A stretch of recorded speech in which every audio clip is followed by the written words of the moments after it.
Nobody designed poverty by accident. Someone built this system, someone profit from it, and today I am going to show you exactly how it works. Hello everyone, I am Ihsan Akande, and today you people are going to understand the system, understand why the poor people are poor, why the poor countries are poor, why the poor countries are kept poor.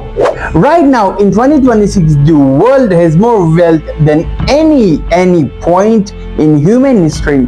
Global GDP crossed $110 trillion. Technology is advancing faster than ever before, and yet over 100 million people still lives on less than $2.15 a day. The number that hasn't changed enough in decades. Ask yourself why. If this kind of content opens your eye, follow this page right now, because this is just beginning. Here is where it starts. A poor country needs money, roads, hospitals, schools, infrastructures. So it goes to the World Bank or IMF or a wealthy nation and it borrows. Now, borrowing sounds reasonable. Every country borrows, but here is what the trap begins. The interest rates on the loan to the poor countries are significantly higher than loan to rich one, because the poor countries are considered high risk. So they pay more to borrow money to build the things that would make them less poor. Think about that logic for one moment. The poorer you are, the more expensive it is to borrow the money you need. Being poor, it gets worse. When a poor country cannot repay, which happens, they don't need debate forgiveness. They get a new loan to pay the old one at the higher interest. The debt grows faster than economy grows, and now the country is trapped. It owes more than it earns every year without any expectation. But debt is the only first layer. When the IMF or World Bank lends money, they attach conditions. These are called a structure adjustment program. This is where it gets darker. The condition typically require the borrowing country to cut government spending, privatize public services, open their market to foreign goods, remove protection for local industries. These sound like economic reforms. They are presented as economic reforms.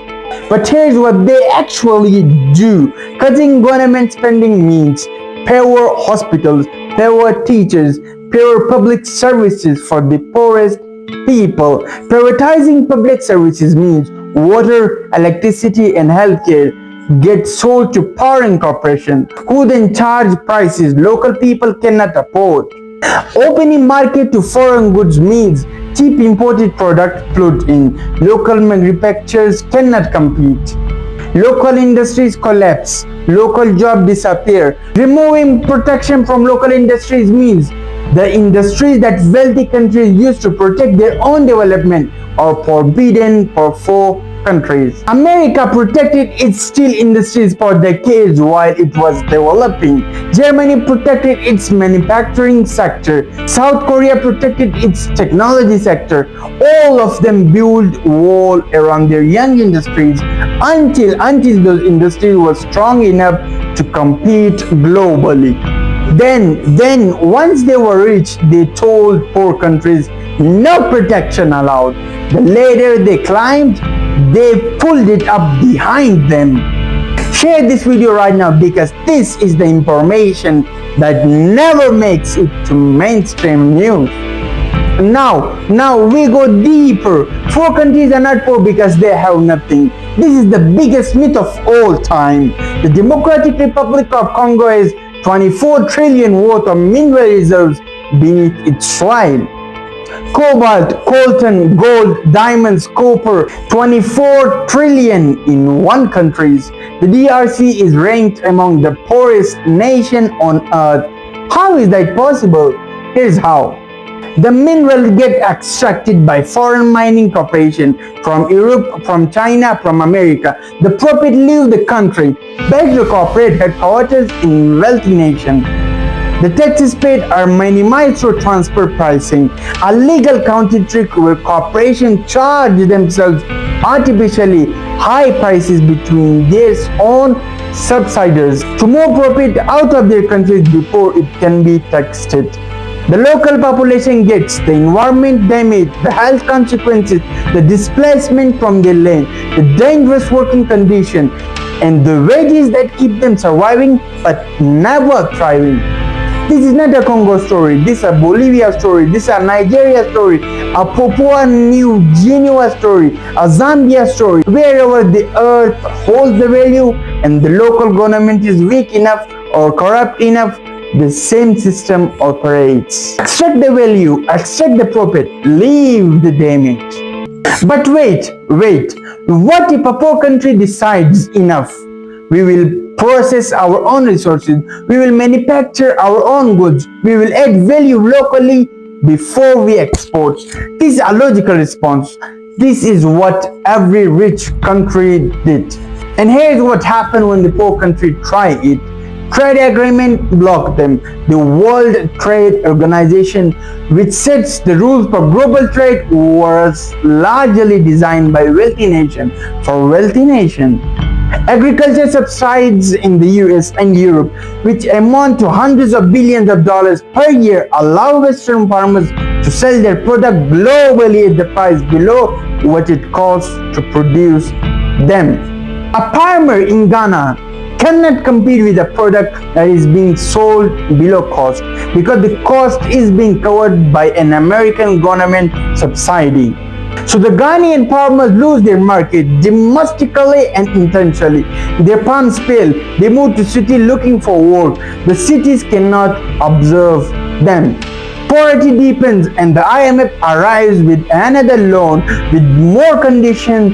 The recycle restarts. This is not a conspiracy theory. Remember, these are documented, published, studied by economics at Harvard, Oxford, and the United States.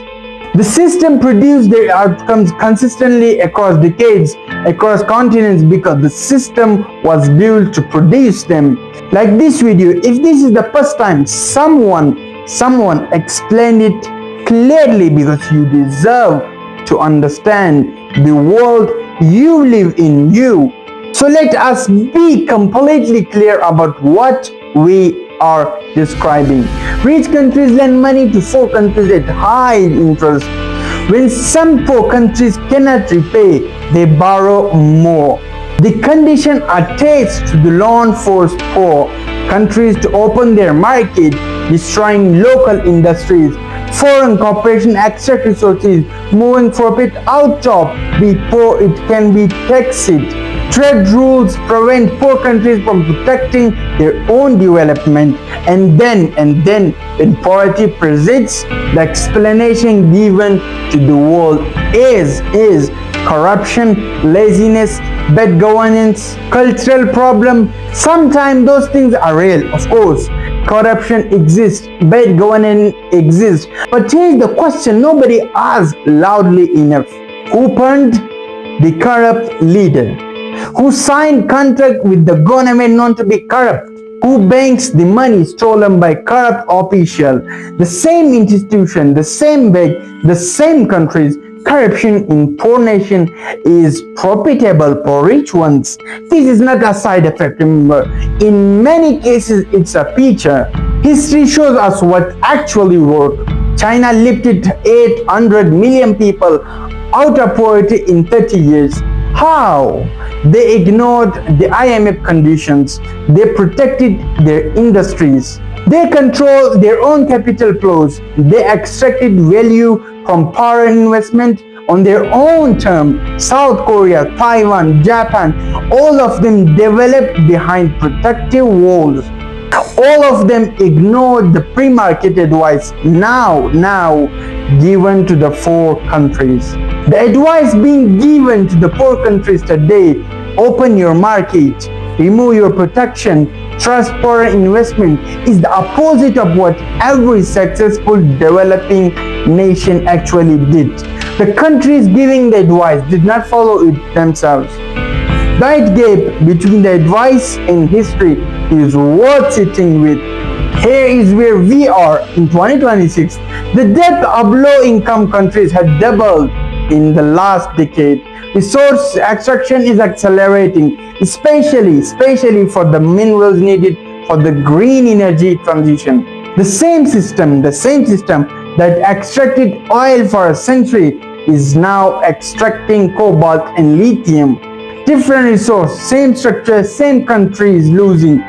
The world is not poor because there is not enough. The world has never produced more wealth in its entire history than it does right now. The poverty that exists in 2026 is not a natural.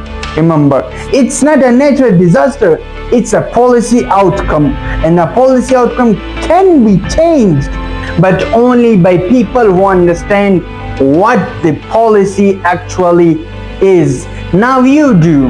The question is, what do you do with that? Follow this page, share this video with someone who needs to see it, because the first step to changing a system is understanding that it was built, and anything built by people can be rebuilt by people. The only question is whether enough of us decide it's time.